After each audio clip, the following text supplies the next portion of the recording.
అన్నమయ్య జిల్లా మదనపల్లిలో 7 ఏళ్ల చిన్నారిపై అత్యాచారం చేసి హత్య చేసిన నిందితుడు కులవర్ధన్ ఆత్మహత్యకు పాల్పడిన సంగతి తెలిసిందే. అయితే కులవర్ధన్ మృతదేహానికి పోస్టుమార్టం పూర్తి కాగా ఆ మృతదేహాన్ని తీసుకునేందుకు కుటుంబ సభ్యులు ఎవరూ రాలేదు. 48 గంటలుగా మృతదేహాన్ని తీసుకెళ్తారని హాస్పిటల్ సిబ్బంది వేచి చూసింది. అటు తల్లి అంజమ్మ కానీ ఇతర కుటుంబ సభ్యులు ఎవరు కూడా మృతదేహాన్ని తీసుకెళ్లేందుకు రావడం లేదు. దీంతో కులవర్ధన్ మృతదేహాన్ని అంత్యక్రియల కోసం మున్సిపల్ సిబ్బంది స్వాధీనం చేసుకుంది.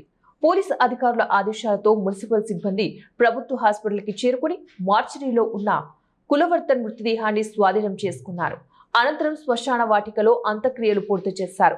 కులవర్ధన్ అంత్యక్రియలు పూర్తి అన్యం పుణ్యం ఎరుగని 7 ఏళ్ల చిన్నారిపై అత్యాచారం చేసి ఆమెపై హత్య చేసిన నిందితుడు కులవర్ధన్ను చివరి మజిలీ అత్యంత దారుణంగా ముగిసింది.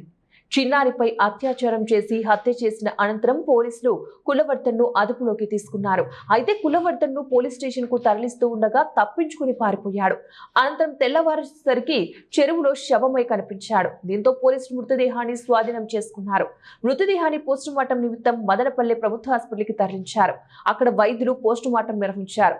కులవర్ధన్ మృతదేహానికి పోస్టుమార్టం నిర్వహించి 48 గంటలు గడిచింది. అయితే మృతదేహాన్ని స్వాధీనం చేసుకునేందుకు కుటుంబ సభ్యులు ఎవరూ రాలేదు.